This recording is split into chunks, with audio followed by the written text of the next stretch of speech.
Vamos a leer Lucas capítulo 1, versículos 11 al 17. Lucas 1, versículos 11 al 17. Y se le apareció un ángel del Señor puesto en pie a la derecha del altar del incienso, y se turbó Zacarías al verle y le sobrecogió temor. Pero el ángel le dijo: Zacarías, no temas, porque tu oración ha sido oída, y tu mujer Elizabeth te dará a luz un hijo y llamará su nombre Juan. Y tendrás gozo y alegría, y muchos se regocijarán de su nacimiento, porque será grande delante de Dios. No beberá vino ni sidra, y será lleno del Espíritu Santo, aún desde el vientre de su madre. Y hará que muchos de los hijos de Israel se conviertan al Señor Dios de ellos. E irá delante de él con el espíritu y el poder de Elías, para hacer volver los corazones de los padres a los hijos, y de los rebeldes a la prudencia de los justos, para preparar al Señor un pueblo bien dispuesto.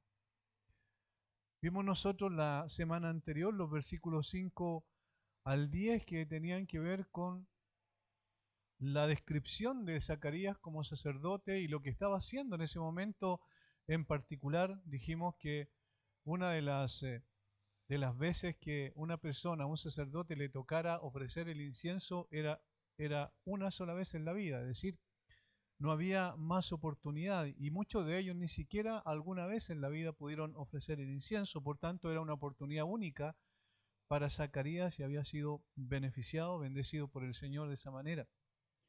Mencionamos que su carácter, o mejor dicho, Lucas describe que su carácter era justo delante de Dios, es decir, de la perspectiva de Dios, había sido justificado por la fe, porque no hay otra manera de poder ser declarado justo, y además tenía una vida que coincidía con aquello, es decir, con su justicia. Era una persona que estaba viviendo en santidad, andaban irreprensibles, él y su esposa. Esa es la descripción de Lucas en el versículo 6.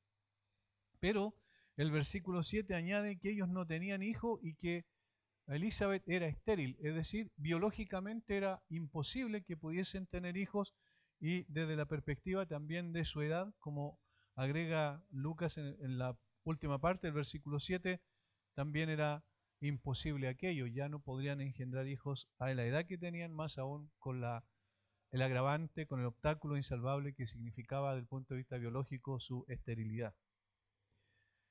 Y luego los versículos 8 al 10 describen en realidad lo que estaba haciendo Zacarías de acuerdo a su clase, es decir, a una ordenación que tuvieron en el tiempo de David. En particular, los sacerdotes, habían 24 órdenes, y Zacarías pertenecía a la orden de Abías.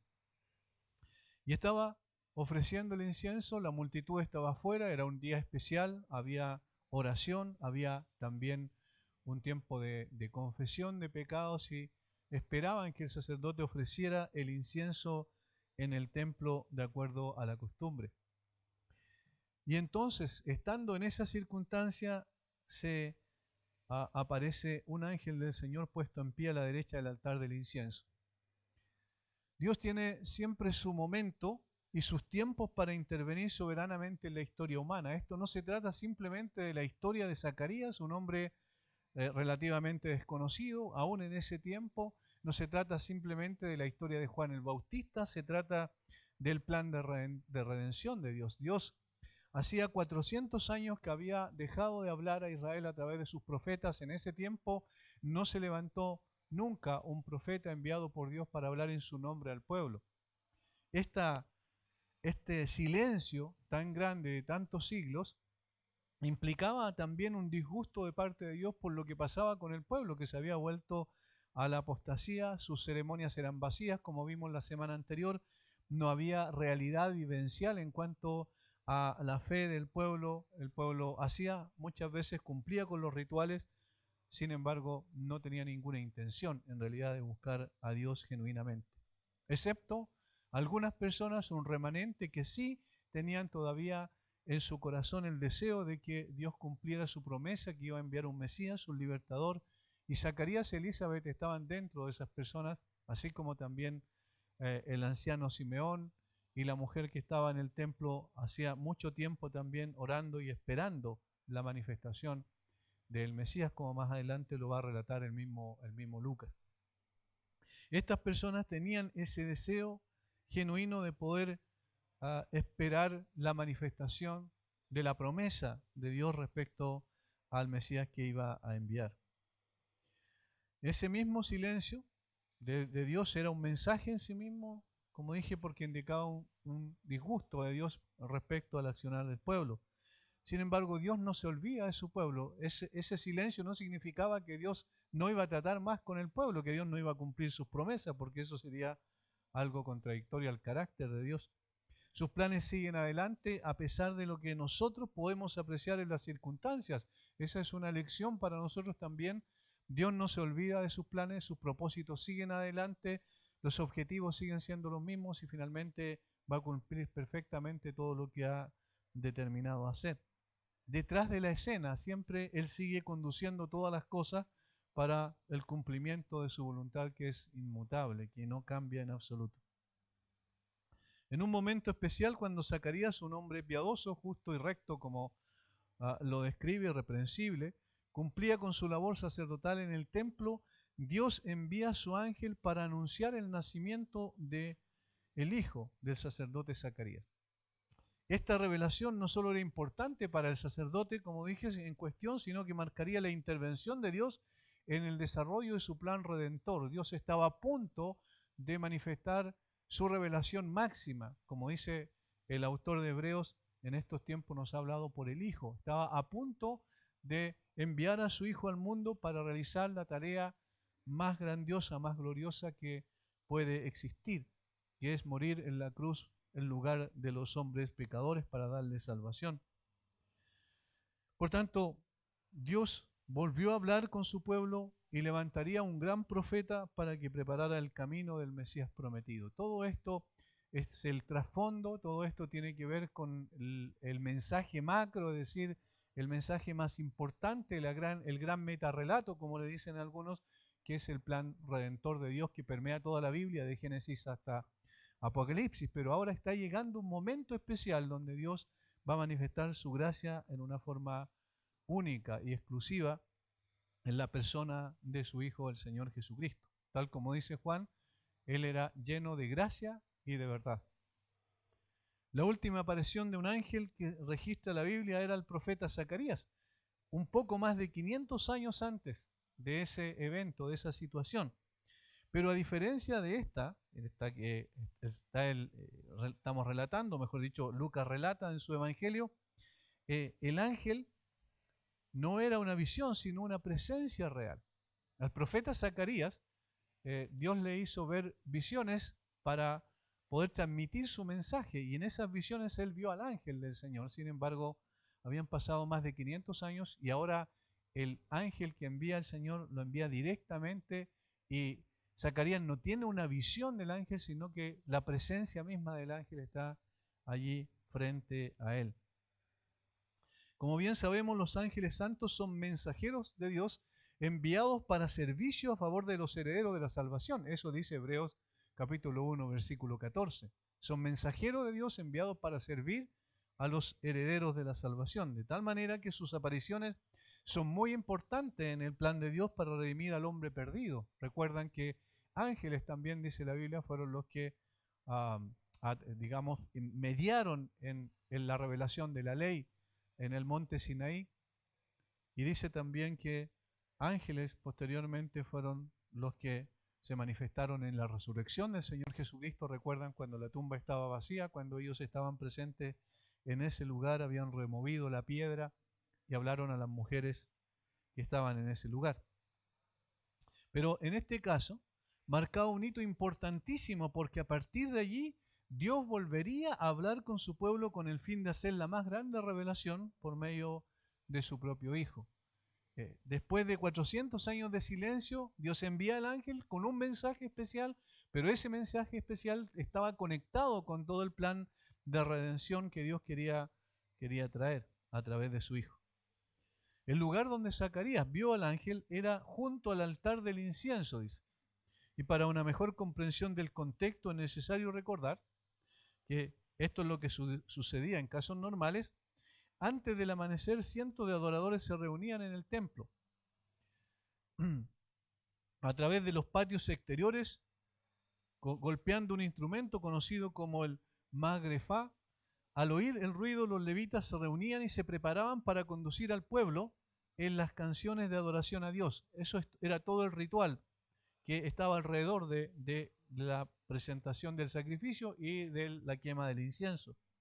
Los otros dos sacerdotes, designados por sorteo, por la mañana caminarían al templo, a uno a cada lado del sacerdote elegido, para ofrecer el incienso, que en este sentido era el evento más importante. Los tres entraban en el lugar santo juntos. Un sacerdote ponía carbones encendidos sobre el altar de oro del incienso, mientras el otro sacerdote alistaba el incienso.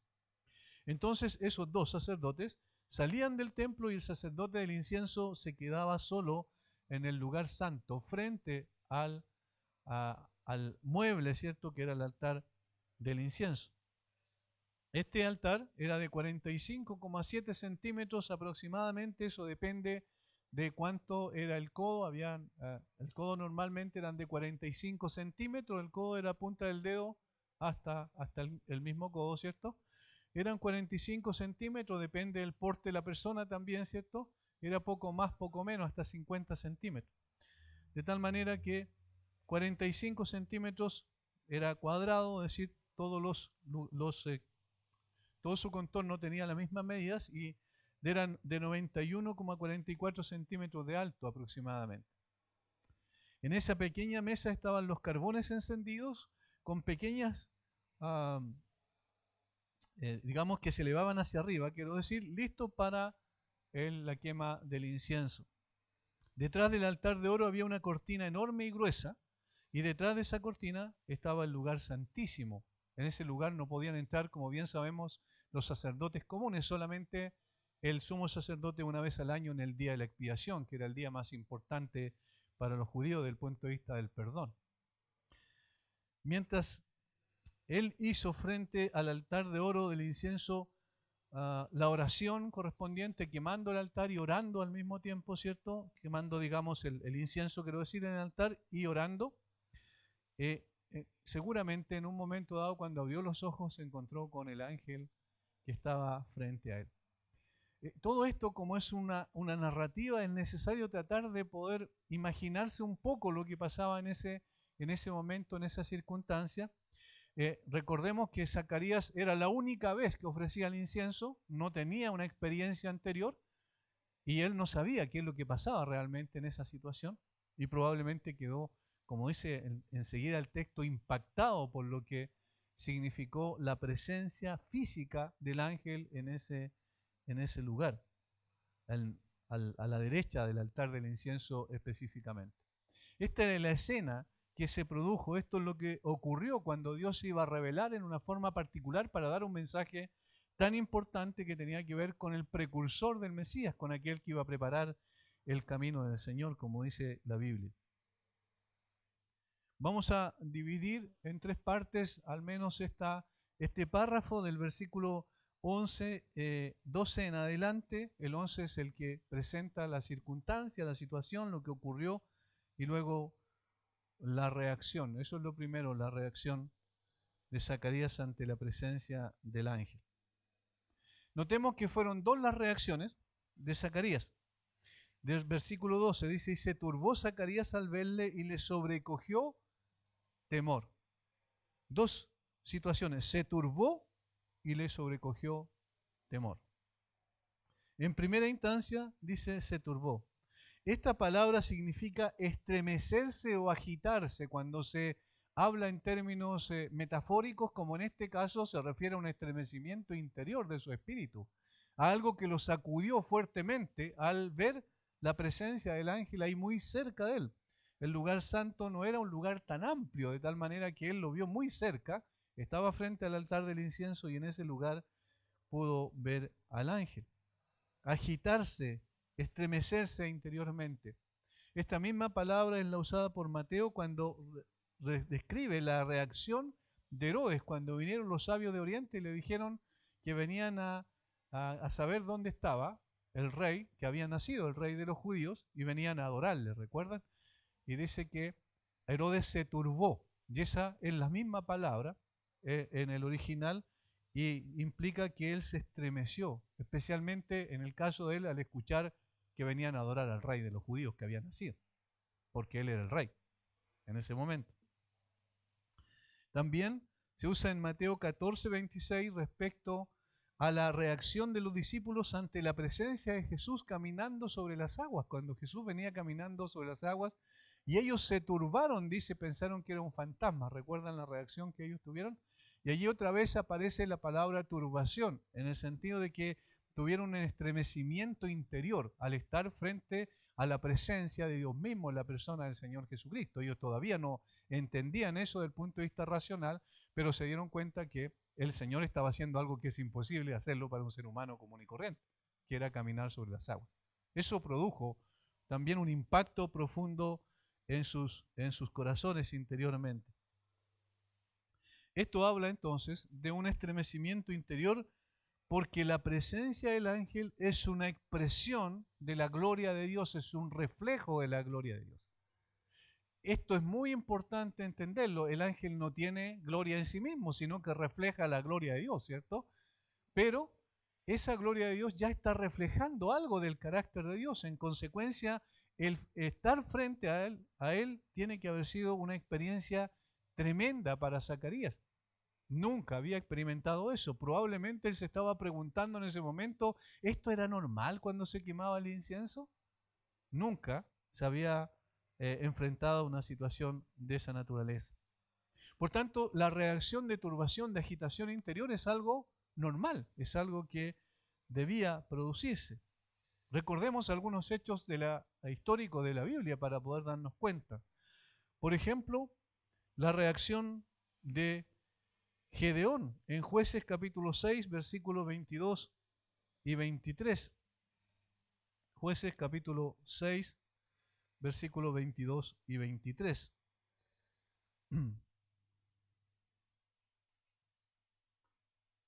Dice, viendo entonces Gedeón que era el ángel de Jehová, dijo, ah, Señor Jehová, que he visto al ángel de Jehová cara a cara. Pero Jehová le dijo, pasa a ti, no tengas temor, no morirás. ¿Por qué el Señor le dijo eso? Porque tenía temor de morir.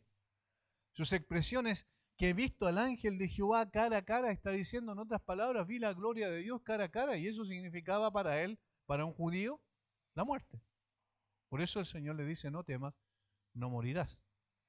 También el caso, poco más adelante, en Jueces capítulo 13, el caso de Manoa, el padre de Sansón. Jueces 13, versículos 15 al 22. Entonces Manoa dijo al ángel de Jehová, te ruego nos permitas detenerte y te prepararemos un cabrito. Y el ángel de Jehová respondió a Manoa, aunque me detengas no comeré de tu pan, mas si quieres hacer holocausto, ofrécelo a Jehová. Y no sabía Manoa que aquel fuese ángel de Jehová. Entonces dijo Manoa al ángel de Jehová, ¿cuál es tu nombre para que cuando se cumpla tu palabra te honremos? Y el ángel de Jehová respondió, ¿por qué preguntas por mi nombre que es admirable? Y Manoa tomó un cabrito y una ofrenda y los ofreció sobre una peña a Jehová. Y el ángel hizo milagro ante los ojos de Manoa y de su mujer. Porque aconteció que cuando la llama subía del altar hacia el cielo, el ángel de Jehová subió en la llama del altar ante los ojos de Manoa y de su mujer, los cuales se postraron en tierra. Y el ángel de Jehová no volvió a aparecer a Manoa ni a su mujer. Entonces conoció Manoa que era el ángel de Jehová. Y dijo Manoa a su mujer, ciertamente moriremos porque a Dios hemos visto. Sabemos que el ángel de Jehová en el Antiguo Testamento en singular era el Señor Jesucristo antes de su encarnación. De tal manera que la gloria de Dios se manifestaba por la presencia del Señor de esa manera y el estremecimiento de ellos fue siempre igual, la reacción fue siempre igual. Vamos a morir porque hemos visto algo de la gloria de Dios. El propio Daniel luego tuvo también una experiencia similar en Daniel capítulo 8 versículos 15 al 18. Daniel capítulo 8 versículos 15 al 18.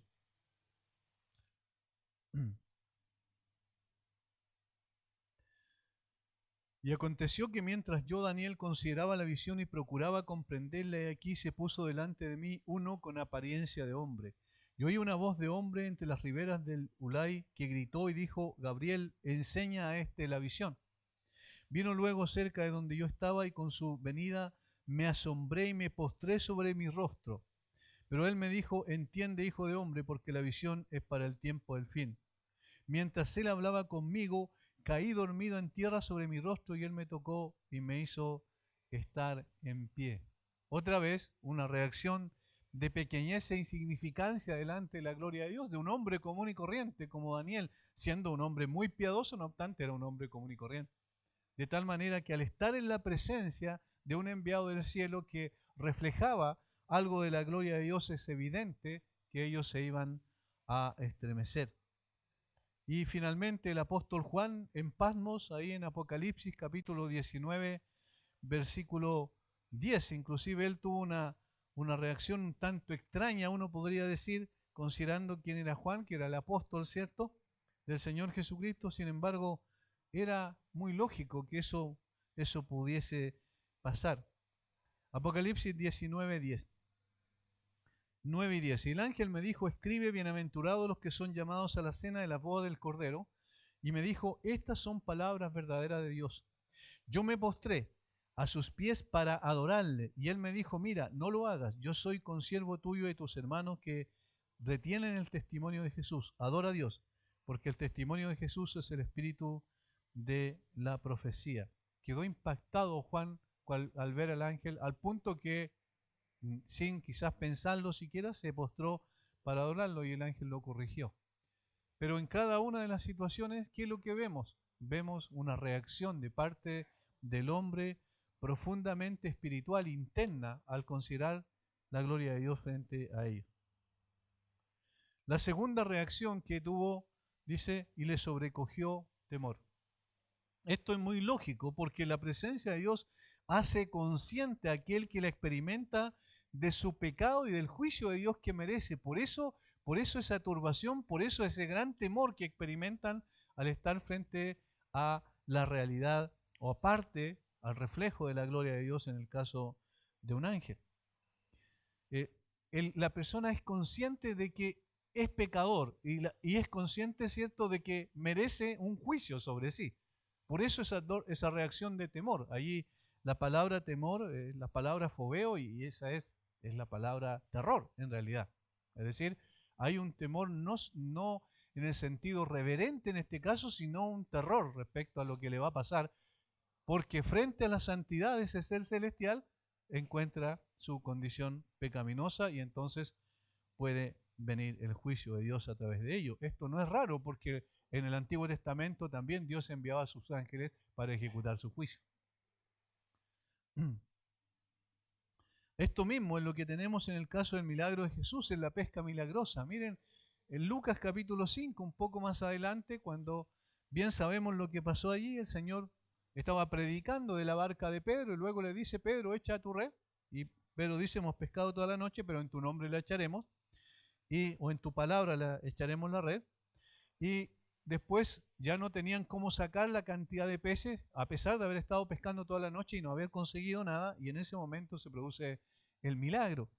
Versículo 8 del capítulo 5 de Lucas. Viendo esto, Simón Pedro, dice, cayó de rodillas ante Jesús diciendo: apártate de mí, Señor, porque soy hombre pecador. Fíjense la reacción. Ahora uno podría decir: Pedro quedó sorprendido, con la boca abierta, porque el milagro que se produjo era extraordinario. Pero Pedro interpreta correctamente el milagro. El milagro no era lo importante, la persona que lo hizo era la importante. Y allí él ve a la persona del Señor Jesucristo y se da cuenta de su condición. Y dice: apártate de mí, Señor, porque soy hombre pecador. ¿Y qué lo movió a hacer eso? Versículo 9.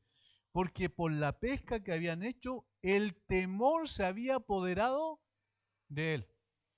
El temor se había apoderado de él y de todos los que estaban con él. ¿Notan la reacción? Siempre es la misma al estar frente a la presencia de Dios o al reflejo, como dije, de la gloria de Dios que manifestaban los ángeles. Obviamente Pedro estaba frente al santo de los santos y en consecuencia allí pudo ver a Jesús tal cual como él es. También en la visión de Isaías en el templo, no vamos a seguir examinando textos, sino no vamos a avanzar, pero para que ustedes sepan, pueden leerlo, reflexionar después en su casa, Isaías capítulo 6, versículos 1 al 7, en esa revelación extraordinaria que Isaías tuvo en el templo cuando el Señor estaba sentado en un trono alto y sublime, y sabemos lo que pasó después cuando Él dice que literalmente se arrastraba, ¿cierto?, como gusano al ver al Dios Santo allí en ese lugar. También podemos citar a Moisés cuando él se acercó a la zarza que ardía y no se consumía y Dios le habló de la zarza y entonces él bajó su rostro, dice, cuando Dios le dijo, no te acerques porque el lugar donde tú estás, tierra santa es. Es decir, siempre cuando hay la manifestación de lo sobrenatural, necesariamente eso produce temor y produce una reacción de turbación en la persona que experimenta aquello. ¿Qué nos dice esto en términos propios para nosotros en el día de hoy? No hemos tenido nunca una experiencia de esta naturaleza y probablemente nunca la vamos a tener. Sin embargo, la experiencia de poder tener comunión con Dios en una forma especial, íntima, profunda, es así. Debemos tenerla, debemos buscarla, no debemos buscar ciertas visiones de ángeles o cosas de esa naturaleza, pero sí la presencia de Dios necesitamos buscar. Y aquí quiero hacer un comentario que me parece pertinente. Es lamentable cuando nosotros hemos seguido un sistema religioso más que la presencia misma de Dios, la relación con Dios. Cuando eso ocurre nos acostumbramos simplemente a cumplir con ciertas cosas externas, pero nos damos cuenta de que el cristianismo se trata de una relación y una conexión con el Dios verdadero, y eso entonces debe llevarnos a una experiencia cada vez más profunda con Dios. La santidad de Dios revela nuestra pecaminosidad. Entre más nos exponemos a la palabra de Dios, que en la revelación de su carácter, más conscientes seremos también de nuestra pequeñez e insignificancia, y esto es importante, y de la necesidad constante de la gracia de Dios en nosotros. Es decir, en la medida en que más seamos expuestos a la palabra, eso es lo que el Señor quiere lograr al exponernos a la palabra, no solo en un asunto de tipo intelectual, sino que quiere el Señor que entre más nos expongamos a la palabra, podamos ser más conscientes de que somos tan pequeños como polvo, dice el salmista, delante de Dios, y que sin embargo Dios envió a su Hijo a morir en la cruz por nosotros, y que en consecuencia nosotros cada día necesitamos de esa gracia para vivir, porque en nuestras fuerzas y capacidades no podemos. Nadie puede ser indiferente ante la magnitud de la grandeza y la santidad de Dios.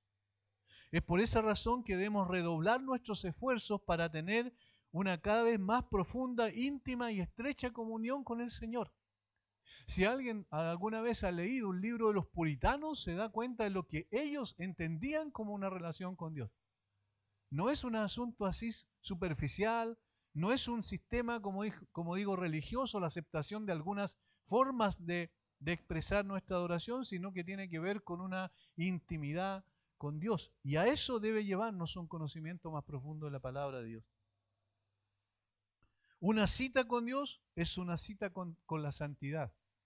Y una cita con la santidad es una cita con nuestra propia transformación. Quiero volver a repetir la frase porque me parece que resume esto. Una cita con Dios es una cita con la santidad. Y una cita con la santidad es una cita con nuestra propia transformación. Es decir, ¿cómo podemos ser transformados? Muchas veces pensamos, pero yo he escuchado tantas veces la palabra, pero no encuentro que haya transformación en mí. Bueno, la transformación se da en la intimidad con Dios. Y cuando yo estoy dispuesto a buscar a Dios en esa intimidad, entonces necesariamente me voy a encontrar con el Dios Santo. Y al encontrarme con el Dios Santo, también el mismo Dios en su gracia me va a transformar por medio de ese proceso. Los teólogos le llaman las disciplinas espirituales, y las disciplinas espirituales están más allá de lo que hacemos en estas cuatro paredes, en un templo o en un lugar de reunión, para decirlo de mejor forma. Está mucho más allá de eso. tiene relación con nuestra vida cotidiana, con nuestra vida diaria, con la necesidad de poder ir y buscar la presencia del Señor, tal como lo dijo Moisés. Muéstrame tu gloria. Es decir, a ese punto debemos llegar. Zacarías fue impactado profundamente, pero no destruido por la gracia de Dios. Zacarías fue impactado profundamente, pero no destruido. Al igual que las mujeres en el sepulcro, recuerdan al ver la piedra removida y a los ángeles que custodiaban la tumba vacía, muy pronto su temor que sintieron en ese momento se convertiría en gozo. Debemos primero ser impactados por la santidad de Dios para comprender que en su presencia hay plenitud de gozo, como dice el salmista, delicias a su diestra para siempre. Temor y gozo van de la mano, como veremos a continuación. Obviamente, los tratos de Dios con los suyos, aquellos que le pertenecen, aquellos que son genuinos creyentes, eso es lo que se produce en un momento determinado, cuando uno queda estremecido al ser expuesto a la realidad de la presencia de Dios. Evidentemente hay esa reacción de temor, sin embargo también viene posteriormente el gozo. En el caso de cuando Dios se manifiesta al incrédulo es distinto, porque allí no hay un cambio de temor a gozo, ¿verdad? Sino que es el carácter de la justicia de Dios el que se manifiesta. En segundo lugar, vemos la revelación que el ángel hace a Zacarías. Versículo 13. Pero el ángel le dijo, pero esto marca un contraste en el temor, en la turbación que tenía Zacarías al ver al ángel. Pero el ángel le dijo, Zacarías, no temas. Eso es lo primero que le dice. Zacarías, tranquilo, no temas. En otras palabras, yo no vengo con un mensaje de juicio sobre ti, sino con un mensaje de una buena noticia. No debía temer. Venía el mensajero celestial a anunciar una excelente noticia. Lo primero que le dice es, tu oración ha sido oída. Tu oración ha sido oída. Y ahí uno entiende que Zacarías y Elizabeth habían estado por mucho tiempo probablemente orando por un hijo. ¿Recuerdan lo que vimos culturalmente? Lo que pasaba con las personas que no tenían hijos, con los matrimonios que no tenían hijos. Obviamente era una carga, una vergüenza, como la misma Elizabeth lo dice después cuando da gracias al Señor por haber quitado su vergüenza al darle un hijo.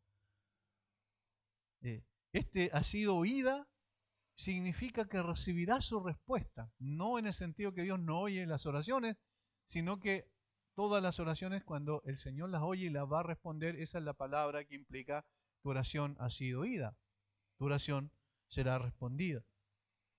No sabemos cuánto tiempo Zacarías y su mujer habían derramado su corazón delante de Dios para rogar por un hijo. No sabemos cuánto tiempo, pero muchos teólogos especulan que probablemente ya a esas alturas Zacarías y Elizabeth no estaban orando por un hijo, porque ya lo habían hecho durante mucho tiempo, y eso es algo lógico. Nosotros oramos a veces por un tiempo por alguien y después nos olvidamos.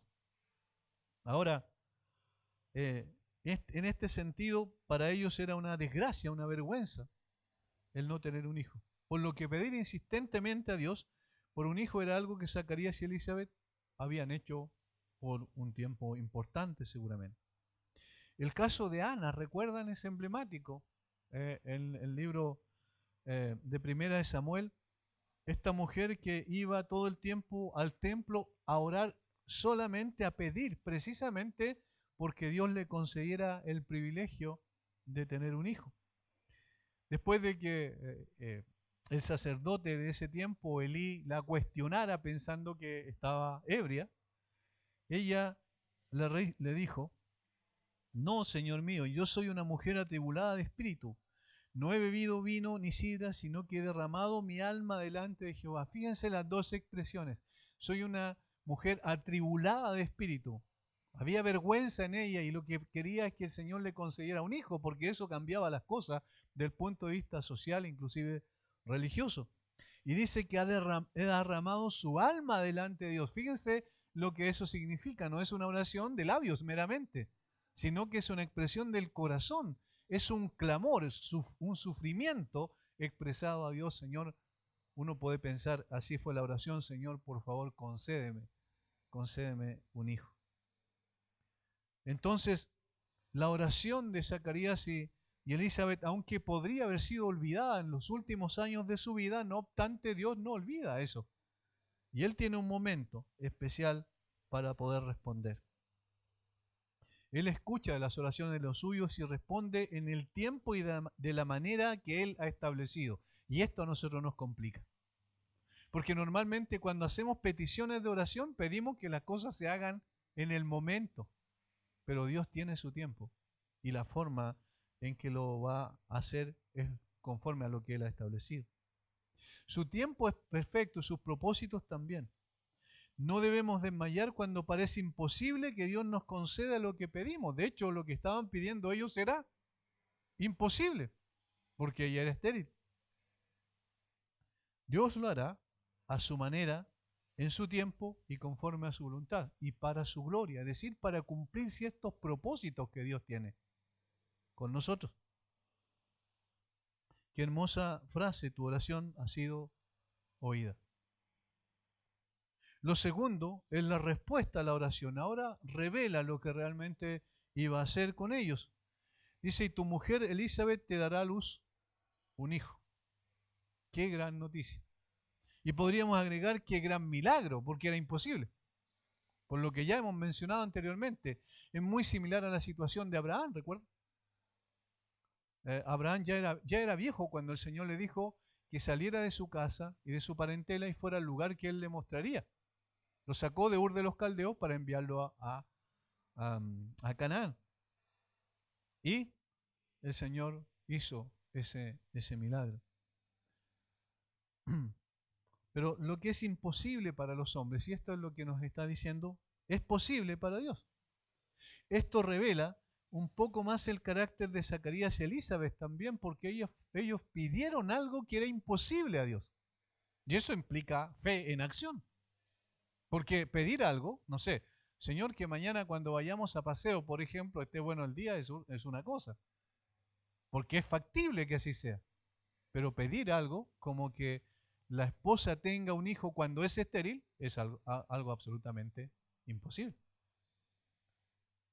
Por tanto, la fe de ellos se ve claramente en su confianza, en su dependencia de Dios. Ellos no confiaban en lo que ellos podían hacer, sino en lo que Dios podía hacer para darles un hijo. Fe, entonces, no es confiar en nuestras capacidades para hacer lo posible, sino en el poder de Dios para que haga lo imposible. Fe no es confiar en nuestras capacidades para hacer lo posible, sino en el poder de Dios para que Él haga lo imposible.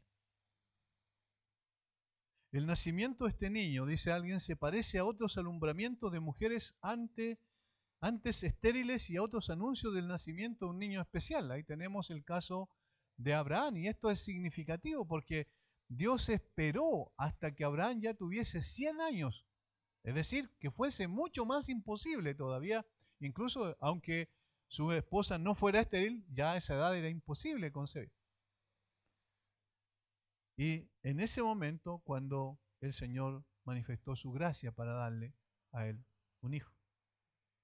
El que la narración se enfoque de este modo indica que Dios ha renovado su obra entre su pueblo. Eso es lo que podemos ver detrás de la escena. Dios ha renovado su obra entre su pueblo. Su plan se reanuda de manera directa y activa. La narración de Juan Bautista y de aquel que le sigue representa la reanudación de la sagrada historia de la actividad de Dios, del plan redentor de Dios. Todo esto está detrás de la escena. Por eso yo mencionaba el otro día, el domingo, mencionaba que hay que tener cuidado cuando nosotros le enseñamos a los niños la Biblia. No le enseñemos a los niños las historias de tal y tal persona, enseñémosle la historia de Dios detrás de la historia de esas personajes. Es decir, tenemos que enfocarnos en lo que realmente la Biblia nos quiere transmitir. ¿De qué importancia sería que nosotros conociéramos algo de la historia de Zacarías, de un sacerdote del primer siglo, si no estuviese la mano de Dios detrás de eso? ¿Qué importancia sería que viéramos que una mujer, Elizabeth, ya a través de un milagro pudo tener un hijo ya? Pero ¿el milagro de quién? La razón del milagro, ¿cuál era? Es decir, tenemos que enfocarnos en eso, porque allí está lo central. Recordemos que sigue siendo el personaje central de la Escritura Dios y sigue siendo su plan el mensaje más importante. No debemos olvidar que quien conduce todas las cosas detrás de la escena es Dios y su perfecto plan en la persona de su Hijo. Con el nacimiento de este niño se reanudan entonces los tratos de Dios con su pueblo. Dios no abandona a los suyos, Dios es fiel y Dios iba a cumplir perfectamente con lo que se había comprometido a hacer. En tercer lugar, el ángel le dice cómo se ha de llamar este niño y llamará su nombre Juan. Y este niño, este nombre Juan, en realidad viene del hebreo. Esta es una transliteración del griego, pero el nombre viene del hebreo y significa Dios es clemente. Dios es clemente. Fíjense que es pertinente, muy apropiado, porque indica la reanudación de los tratos de Dios, como venimos diciendo, con su pueblo, y el derramamiento de su gracia de una forma singular, a través de aquel que sería anunciado por este niño llamado Juan. Dios iba a empezar a tratar con clemencia a su pueblo y eso lo iba a expresar a través de la venida de su hijo. Y este niño iba a ser el precursor de aquel. Otra vez, la historia más importante no es la de Juan el Bautista, sino la del Señor Jesucristo. Pero todo esto era preparación. La historia entonces comenzaba a apuntar hacia la manifestación del Hijo de Dios, quien vendría a buscar y salvar lo que se había perdido. El nacimiento de este niño, que se llamaría Juan, traería gozo y alegría al corazón de Zacarías. Eso es lo que dice. Por eso yo mencionaba que el temor se transformaba posteriormente en gozo, versículo 14. Y tendrás gozo y alegría y muchos se regocijarán de su nacimiento. Pero no solo a ellos, ¿cierto? No solo a Zacarías y Elizabeth, sino a muchos otros. Y esto es interesante porque lo que Dios iba a hacer con un matrimonio común y corriente del primer siglo era bendición a muchas otras personas. Porque este niño sería la respuesta a la oración doble de Zacarías. Por lo que vemos, la canción, ¿cierto?, que se menciona más adelante de Zacarías, donde él dice, bendito el Señor Dios de Israel, el Benedictus, como se llama en el término latino. La oración de Zacarías era que el Señor viniera y cumpliera su plan y su propósito de enviar al Salvador de Israel. Fíjense, leamos solamente algunos versículos. Bendito el Señor Dios de Israel, estoy leyendo el capítulo 1, versículo 68, allí está el cántico, ¿cierto? Bendito el Señor Dios de Israel, que ha visitado y redimido a su pueblo, y nos levantó un poderoso Salvador en la casa de David, su siervo, como habló por boca de sus santos profetas que fueron desde el principio. Salvación de nuestros enemigos y de la mano de todos los que nos aborrecieron, para hacer misericordia con nuestros padres y acordarse de su santo pacto. ¿Qué oraba Zacarías? Oraba por tener un hijo, pero oraba principalmente por que el Señor viniera a través del Mesías que le iba a enviar. De tal manera que Dios entonces le concedió su doble petición. Le concedía un hijo, pero ese hijo iba a tener un rol preponderante después en la manifestación del Hijo de Dios. Y de esa manera entonces le iba a levantar un poderoso Salvador. Por medio de Juan, muchos serían confrontados con su verdadera condición y llevados al arrepentimiento. Esta era la tarea de Juan, y creerían en aquel de quien Juan predicaba. Recuerden que Juan siempre trató de sacar la vista de las personas de él y la colocó principalmente en el Señor Jesucristo. Ese era su propósito. Por lo que el nacimiento de Juan entonces apuntaba mucho más allá de Zacarías y Elizabeth. Y entonces el gozo y la alegría no iban a ser solo para ellos, sino que a través de ellos iba a ser para muchas otras personas. En tercer lugar, tenemos la descripción del ministerio de Juan. La descripción, versículos 15 al 17. porque será grande delante de Dios, no beberá vino ni sidra y será lleno del Espíritu Santo aún desde el vientre de su madre. Primero, está mostrando el carácter de Juan. ¿Quién iba a ser? Lo primero que dice el ángel a Zacarías es que el niño será grande delante de Dios. Será grande delante de Dios. El mismo Señor Jesucristo posteriormente confirma aquello y dice que entre los que nacen de mujer no se ha levantado otro mayor que Juan el Bautista. Mateo 11:11. Por consiguiente, lo que tenemos aquí es el cumplimiento de algo que Dios había establecido, y lo que el Señor Jesucristo posteriormente dice es mirando hacia atrás la historia y diciéndoles a todos que Juan el Bautista es el más grande de los profetas, de hecho, que había existido. Esto es increíble. Un niño que nacería de padres viejos e incapaces de procrear sería el más grande de los profetas. Pero no delante de los hombres, sino delante de Dios. No delante de los hombres, sino delante de Dios. Es decir, esto es lo que Dios dice que sería Juan. Y aquí hay una enseñanza muy importante para nosotros. La única opinión que realmente importa es la de Dios. La única opinión que realmente importa es la de Dios. Noten que no dice que Juan sería grande delante de los hombres, sino que dice que Juan sería grande delante de Dios. Dios dice de nosotros, lo que Dios dice de nosotros es lo que somos, no lo que digan otros, ni siquiera lo que pensemos nosotros mismos. La opinión que nosotros tenemos de nosotros mismos no tiene mayor importancia. De hecho, vamos a tener siempre una opinión superior a la que somos realmente. La opinión que tengan los demás de nosotros no tiene mayor trascendencia. Pero la opinión que tiene Dios de nosotros, esa no es una opinión. Eso es lo que realmente somos. Y Él sería grande delante de Dios. Dios había establecido un tiempo especial en su plan donde traería a la vida a Juan el Bautista, quien sería el más grande portavoz de Dios de todos los tiempos.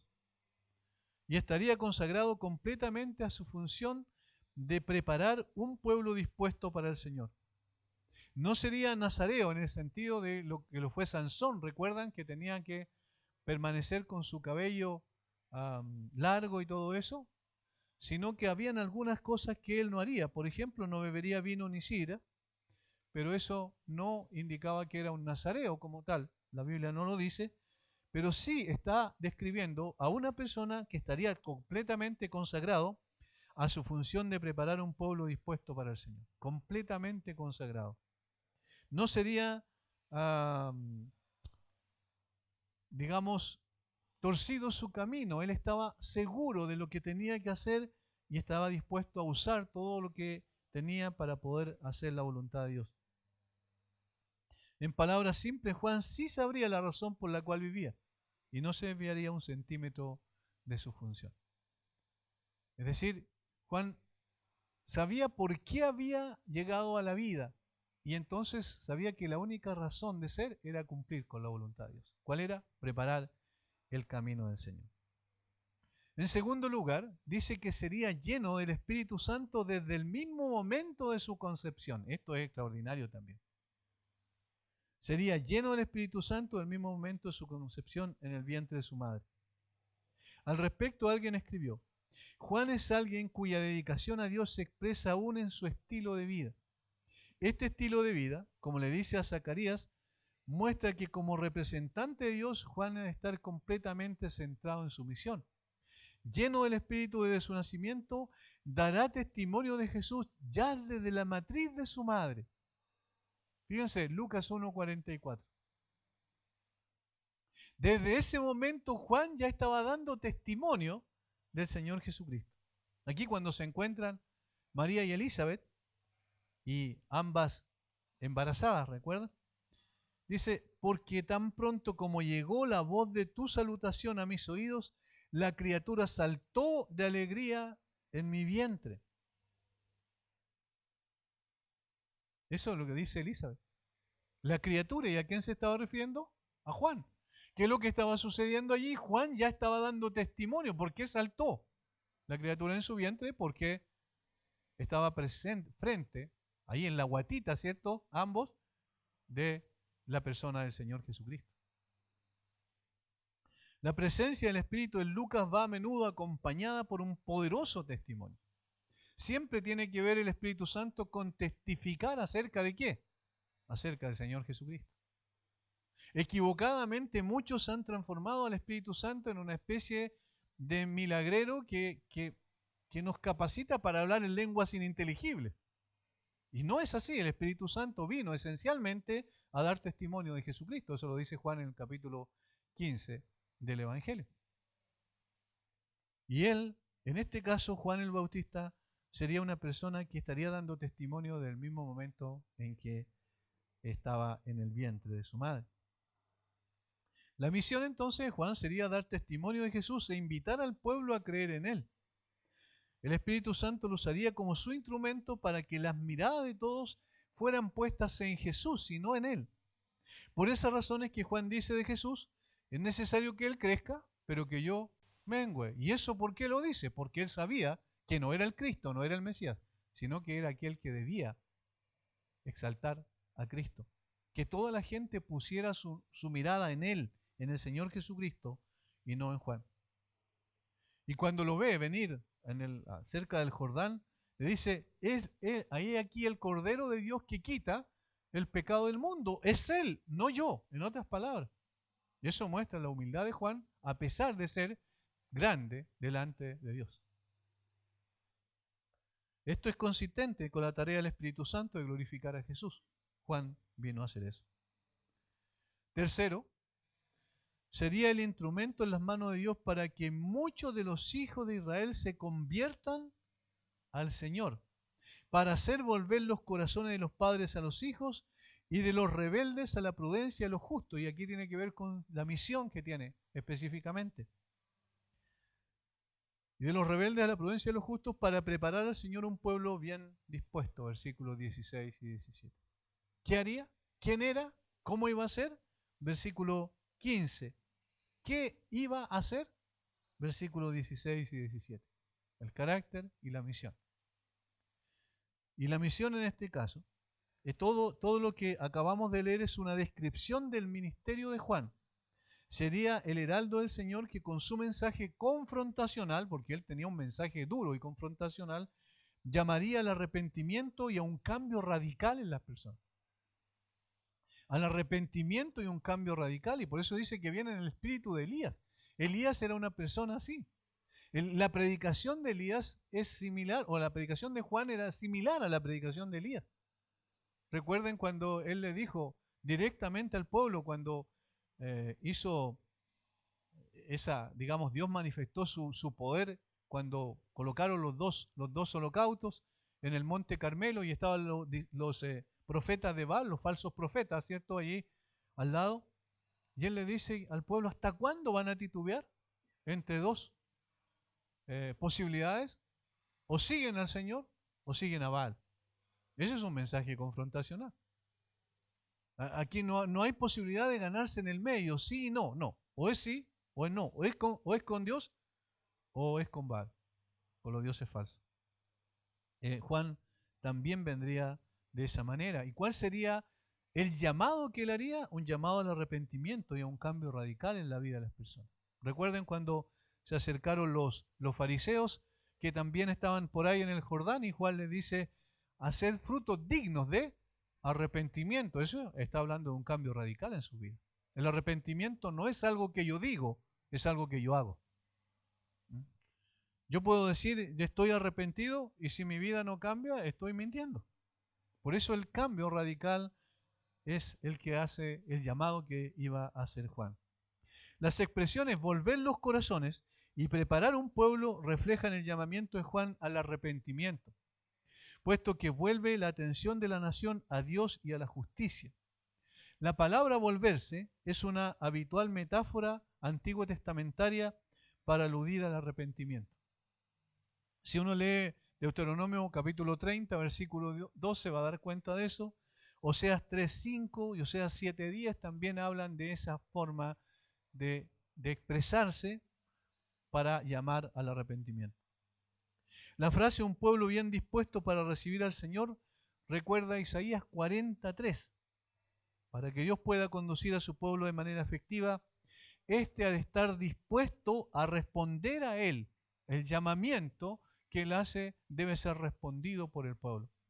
En otras palabras, Juan con su predicación iba a preparar el corazón de las personas para que después creyeran en el Señor Jesucristo. El llamamiento de Juan entonces consistiría en prepararles para el nuevo tiempo, la nueva era, ¿cierto?, donde el Señor se iba a manifestar.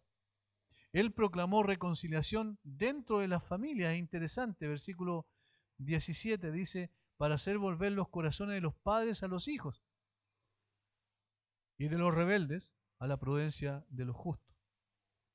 Bien sabemos la historia subsecuente, el ser fiel a su llamado le costó a Juan la cabeza, literalmente. No es fácil servir al Señor con fidelidad. No es fácil servir al Señor cuando todos los otros caminos son distintos, más aún cuando van en contra de eso. No es fácil permanecer firme en la verdad, porque eso trae un costo. Lo más fácil es transar. Lo más fácil es negociar. Lo más fácil es acomodarse a las circunstancias. Pero el verdadero profeta de Dios, el verdadero enviado por Dios, el verdadero siervo de Dios, no hace eso. Está dispuesto a sufrir las consecuencias, pero a hacer la voluntad de Dios. Aquí tenemos a Juan el Bautista antes de su nacimiento, pero ya diciendo el ángel todo lo que iba a hacer a través de Juan el Señor. ¿Qué cosas podemos concluir en términos de aplicación? Primero, los tiempos de Dios son los mejores. Debemos aprender a esperar en la voluntad de Dios y en el tiempo de Dios. Nuestras oraciones siempre tienen una respuesta, no necesariamente en la forma y en el fondo como nosotros la pedimos, pero Dios nunca deja de oír y responder a nuestro clamor en el tiempo y en la forma que Él ha determinado. Y eso es siempre lo mejor. No debemos desesperarnos cuando veamos que alguna petición específica el Señor no la ha concedido, porque no la ha concedido porque es lo mejor que nos puede pasar. Y cuando Él nos la concede, entonces también será en el tiempo y en el momento en que Él así lo establezca. Y eso será un bien para nosotros. Recuerden que la voluntad de Dios es buena, es agradable y es perfecta. En segundo lugar, Dios es el Dios de lo imposible. Cuando ya el hombre no tiene ninguna posibilidad de lograr las cosas con su propia capacidad, Dios interviene. Es interesante la historia de Abraham en ese sentido. Cuando Dios le prometió un hijo y que en su simiente iban a ser benditas todas las naciones de la tierra, pasaron unos cuantos años y Abraham después dice, salió, ¿cierto?, en la noche y el Señor otra vez se le apareció y conversó con el Señor y él dice, Abraham, que el Damaseno Eliezer, su mayordomo, iba a través de él, iba a tener un hijo. Es decir, Abraham estaba buscando un plan B a la promesa de Dios. Y Dios le dice, no, será un hijo tuyo el que te va a heredar, no un hijo de tu mayordomo. En otras palabras, no le dice literalmente así, pero eso es lo que le da a entender. Y ahí donde está la confianza de Abraham, donde dice, creyó Abraham a Dios y le fue contado por justicia. Pero posteriormente, él vuelve otra vez a un plan B, que es a través de la sierva egipcia, ¿recuerdan? Y Dios le dice, no, eso no es el hijo de la promesa. Nació Ismael, pero no era el hijo de la promesa. Y cuando Abraham no tenía ningún plan B, cuando ya no tenía capacidad de ninguna forma para poder traer al hijo de la promesa, Dios le dio al hijo de la promesa. Esto es, Dios nos deja que nosotros hagamos el esfuerzo muchas veces, ¿cierto? No confiando plenamente en Él para finalmente decirnos, yo tengo el control de todas las cosas y yo lo doy cuando tú no tienes ninguna posibilidad de lograr. Dios interviene y hace lo imposible, que lo imposible sea posible. Dios es el Señor de la historia, no nosotros, no el hombre. Dios es el que gobierna la historia, no nosotros. En tercer lugar, somos llamados para dar testimonio de Jesucristo, no de nosotros. Somos llamados para dar testimonio de Jesucristo, no de nosotros. Me recuerdo antes cuando era casi una norma que la gente diera testimonio, casi en los cultos, recuerdan, en la liturgia de los cultos se consideraba que tenía que ser así. El hermano tanto que viene de no sé dónde, a veces ni se conocía, pasa a dar su testimonio. Y las personas lo que hacían era dar lo que Dios había hecho, pero tratando de mostrarse ellos como importantes. Y no se trata, cuando hablamos de cumplir la voluntad de Dios, no se trata de nosotros, se trata de lo que Dios es y lo que Dios hizo. No de nosotros. Nunca. Somos llamados a dar testimonio de Jesucristo, no de nosotros. El Señor nos dio su Espíritu para que le seamos testigos a Él. No hemos de hablar de nosotros, sino de aquel que murió y resucitó por nosotros. Ese es el tema central. Recuerden que fuimos sacados de las tinieblas a su luz admirable para anunciar las virtudes de aquel que nos llamó de las tinieblas a su luz admirable. Es decir, esa es la razón de ser. Por tanto, nosotros no importamos en el asunto. Jesucristo sí es importante. En cuarto lugar, nuestro propósito al testificar de Cristo es que aquellos que reciban el mensaje se conviertan al Señor, vuelvan sus corazones a Cristo y sean salvos. Ese es el propósito. No somos los llamados a producir aquello, pero sí los llamados a procurar aquello. Es decir, cuando yo comparto el Evangelio con alguien, el deseo de mi corazón es que esa persona vuelva su corazón a Cristo y se convierta al Señor. Pero no voy a producir ese cambio, no voy a producir esa conversión, pero sí, yo debo tener como objetivo aquello. No simplemente le voy a hablar, para cumplir, voy a hablar de Cristo para cumplir. No, yo voy a hablar de Cristo con el deseo y la intención de que esa persona se vuelva realmente, genuinamente al Señor Jesucristo. Estas son 4 aplicaciones que podemos tener del párrafo y que nos muestran a través del relato, la narrativa de Lucas, de qué manera Dios sigue siendo el Señor de la historia, interviniendo en la historia, usando a personas comunes y corrientes, como en este caso Zacarías y Elizabeth, y manifestando su gracia para preparar el camino de su propio Hijo que iba a venir a salvar al hombre perdido. La historia de la redención está detrás de toda la escena, y detrás de la historia de la redención está el autor de la historia de la redención, Dios y su Hijo y su Espíritu. Padre, gracias por este tiempo. Es maravilloso poder ir a tu palabra, es maravilloso que tú nos enseñes, nos guíes, nos amonestes, nos confrontes, nos corrijas, porque todas estas cosas necesitamos, Señor. Han pasado 2000 años y todavía esta historia es pertinente para nosotros. Todavía es importante que podamos entender el cristianismo como una relación personal contigo, no algo distante, no algo ritual, no algo a través de cosas que hacemos, sino de lo que somos en nuestra intimidad contigo. Danos de tu gracia, Señor, para poder vivir una vida, un cristianismo que realmente te honre, sinceramente, no de labios, sino genuinamente. Que nuestra vida en forma integral sea una adoración permanente a ti. Gracias por tu palabra, gracias por lo que nos has dado, Señor. Tu palabra que está llena de tesoros incalculables. Solo algunas cosas podemos deducir de ella, sacar de ella, pero seguramente tiene mucho más, joyas preciosas que debemos, Señor, indagar al meternos más profundamente en tu palabra, para que tú nos enseñes por medio de tu Espíritu y seamos transformados en ese proceso de enseñanza, Señor, que necesitamos. Bendice a mis hermanos. Gracias por este tiempo. Oramos en el nombre de Jesús. Amén.